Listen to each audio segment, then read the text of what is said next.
सदर उत्तर प्रदेश मोहतरम जनाब इसरार अहमद साहब, नैयर खादर साहब, मैं आप तमाम का शुक्रगुजार हूँ कि आप अपना कीमती वक्त निकाल कर आज यहाँ पर आए, क्योंकि मगरिब का वक्त अनकरीब में शुरू होने वाला है। मैं चंद मिनट में अपनी बात को आपके सामने रखकर यहाँ से रुखसत हो जाऊँगा ताकि हम सब लोग जाकर मगरिब की नमाज को अदा कर सकें। आप जानते हैं कि पीडीएम के उम्मीदवार का इंतखाबी निशान लिफाफा है और इसको बनाने का बुनियादी मकसद एक ही है कि हमको बहैसियत अक़लियत के, बहैसियत मुसलमान के उत्तर प्रदेश की सियासत में हमको अपनी क़ियादत को बनाना है, हमारे वोट की कीमत और अहमियत को दिखाना है। बरसों से आपने सेकुलरिज्म के नाम पर बीजेपी और फ़िरका परस्त ताकतों को शिकस्त देने के लिए आपने मुख्तलिफ सियासी पार्टियों का साथ दिया। कभी आपने कांग्रेस का साथ दिया, तो कभी आपने बसपा का, तो कभी समाजवादी का आपने साथ दिया। मगर हम आपके सामने एक मुतबादिल को पेश कर रहे हैं जिसमें पिछला दलित और मुसलमान को साथ लेकर उत्तर प्रदेश की राजनीति में हम अपना हिस्सा हासिल करना चाहते हैं। अगर आप समाजवादी को वोट देंगे तो सिर्फ आप वोट डालने वाले बनकर रहेंगे, और जब आप पर मुसीबत और तकालीफ के पहाड़ तोड़े जाते हैं तो समाजवादी पार्टी की ज़बान से लफ्ज़ मुसलमान नहीं निकलता। भारत की राजनीति में आप देख चुके कि हमारे वज़ीर आज़म नरेंद्र मोदी सिर्फ ज़बानी खर्च के लिए कहते हैं सबका साथ, सबका विकास और विश्वास, मगर आज आप जानते हैं, मगर आप सच्चाई को जानते हैं कि जब से इस देश के प्रधानमंत्री नरेंद्र मोदी बने हैं, उन्होंने एक मंसूबाबंद तरीके से भारत की सियासत और राजनीति से मुसलमानों को गायब करके रख दिया। आज आप बीजेपी के एडवर्टाइजमेंट उठाकर देख लीजिए, वहाँ पर लफ्ज़ मुसलमान तो छोड़िए, लफ्ज़ अक़लियत भी आपको नज़र नहीं आता। तो मेरी आपसे गुजारिश है कि आप मुत्तहदा तौर पर आने वाली 25 तारीख के दिन आप पीडीएम के उम्मीदवार को अपना वोट देकर कामयाब करिए। डरने और घबराने की ज़रूरत नहीं है आपको। आप जानते हैं कि अगर आप भारत की राजनीति में अगर आप अपना मुकाम हासिल करना चाहते हैं, अगर आप एक इज़्ज़त की ज़िंदगी गुजारना चाहते हैं, मैं आपसे अपील कर रहा हूं कि आप मुत्तहदा तौर पर अपनी एक सियासी क़यादत को बनाइए। ना समाजवादी ना बीजेपी इन तमाम बातों को कबूल करने के लिए तैयार है। भारत के वज़ीर आज़म हैं और कहते हैं कि मुस्लिम बहनें बच्चे पैदा करते हैं।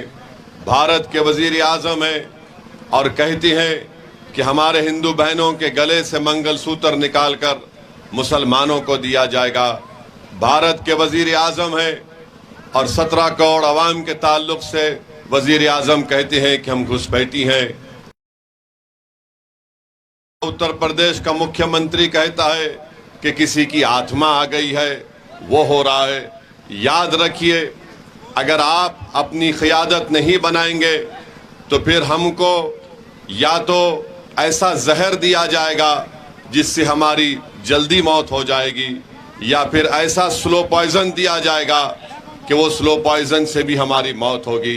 तो सियासी तौर पर हमको ज़िंदा रहने के लिए मैं आपसे बार बार कह रहा हूँ, मैं हमेशा उत्तर प्रदेश आता रहा और आपसे ही बात को कहता रहा। बाज़ ने यकीन किया, बाज़ ने सिर्फ जलसे में आकर मेरी बात को सुनकर चले गए। मगर बताइए आप, 2014 का लोकसभा का चुनाव, 17 का विधानसभा का चुनाव, 19 का लोकसभा चुनाव और 2022 का विधानसभा चुनाव, अगर मैं आपसे कहूँगा कि क्या आपने बीजेपी को वोट दिया, तो आप सब हाथ उठाकर कहेंगे कि हमने वोट नहीं दिया। अगर मैं आपसे पूछूंगा कि तुमने वोट क्यों दिया समाजवादी को, तो आप कहेंगे कि वो बीजेपी को हराने के लिए दिया। मगर बताइए आपका वोट कहाँ चला गया है। तो मेरे अजीज दोस्तों और बुजुर्गों, मेरी आपसे अदबन गुजारिश है कि आज आपके दरमियान में एक मुतबादिल है एक विकल्प है। बीजेपी को अगर कोई रोक सकता है तो ये पीडीएम का इत्तेहाद रोक सकता है, जिसमें पिछड़ा भी है, दलित भी है और मुसलमान भी है। अगर आप समाजवादी पार्टी को वोट देंगे तो सुनिए वक्त कम है। अगर आप समाजवादी पार्टी को वोट देंगे तो आप सिर्फ उनके यादव परिवार को मजबूत कर रहे हैं। बताइए, आज आप देखते हैं कि यही इलाहाबाद में एक शख्स जिसको कोर्ट ने सजा दे दी गई थी, जिसके हाथों में हथकड़ियां थीं, पुलिस की मौजूदगी में उसको हत्या कर दी गई। कोई नाम लेने तैयार नहीं था।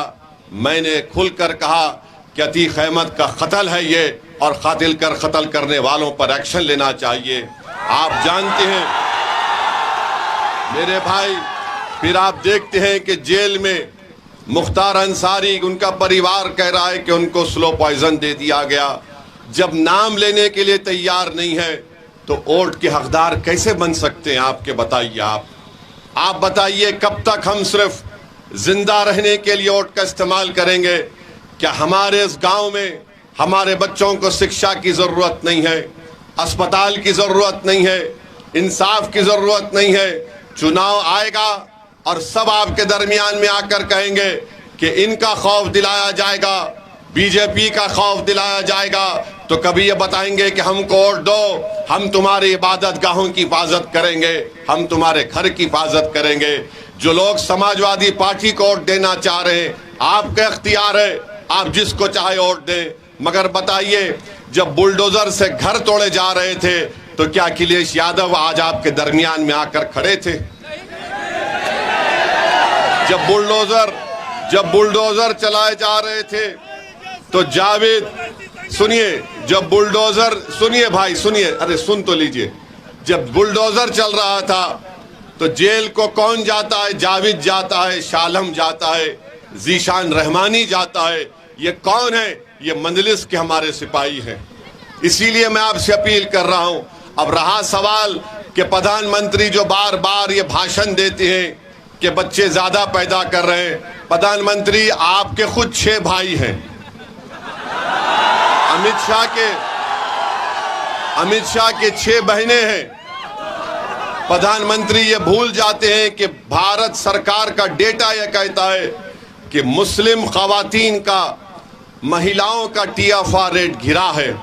हम भारत के प्रधानमंत्री को पहले भी कह चुके और आज भी कह रहे हैं कि हम किसी के गले से उतरा हुआ मंगलसूत्र लेने वाले नहीं हैं। हम उस मंगलसूत्र को बचाने वालों का नाम मुसलमान है। प्रधानमंत्री कहते हैं कि मंदिर को ताला लग जाएगा।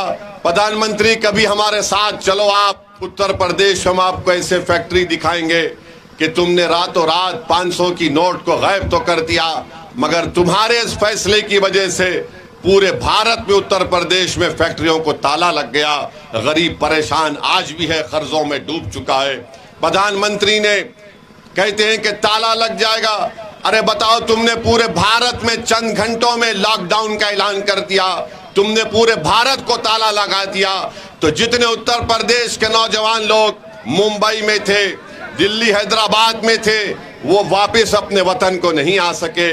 यहाँ पर इसीलिए हम आपसे कह रहे हैं कि प्रधानमंत्री अपने असली एजेंडे पर आ चुके हैं और बात कर रहे हैं, सिर्फ ऐसी बातें प्रधानमंत्री कर रहे हैं। और फिर उत्तर प्रदेश के मुख्यमंत्री बोलते हैं कि फुलां की आत्मा आ गई। हम जानना चाहते हैं उत्तर प्रदेश के मुख्यमंत्री से कि 500 साल हो गया उस शख्स को मरकर, उसकी आत्मा आपको कैसे मालूम यहां पर आ गई? तो मालूम हुआ कि उत्तर प्रदेश के मुख्यमंत्री को जिंदों की फिक्र नहीं है, आत्माओं की फिक्र है उनको। बीजेपी छोड़कर, तो मैं जिम्मेदारी से कह रहा हूं कि हम उसकी तायीद करेंगे। हम भी चाहते हैं कि दोबारा देश के प्रधानमंत्री नरेंद्र मोदी ना बने। तो मेरी आप तमाम से, मेरे भाई सुनिए भाई, सुन तो लीजिए। मगरिब आप अपने वीडियो रिकॉर्डिंग करने के लिए नारा लगा रहे, मत करिए आप ये। सुन तो लीजिए हमारी बात। अगर आपका MP जीत कर जाएगा, अगर कल भारत की पार्लियामेंट में यूनिफॉर्म सिविल कोड, यकसा सिविल कोड का बिल लाया जाएगा, तो क्या अखिलेश यादव खड़े होकर उसकी मुखालिफत करेंगे? CAA का कानून जब भारत की पार्लियामेंट में लाया गया, आपने देखा, दुनिया ने देखा, अल्लाह ने हमको तौफीक दी, हमने बीजेपी के 300 MP मोदी और शाह के सामने उस बिल को काला कानून कहकर उस बिल को फाड़ दिया था। ट्रिपल तलाक का गलत कानून लाया गया जो मुस्लिम महिलाओं के खिलाफ है। पूछिए इन लोगों से क्या कहना चाहते हैं उस पर। अखिलेश की जबान से लफ्ज मुसलमान नहीं निकलता, कभी नहीं निकलेगा, याद रख लो आप मेरी इस बात को। ये सिर्फ वोट लेना चाहते हैं मगर आपकी तकालीफ को दूर करना नहीं चाहते।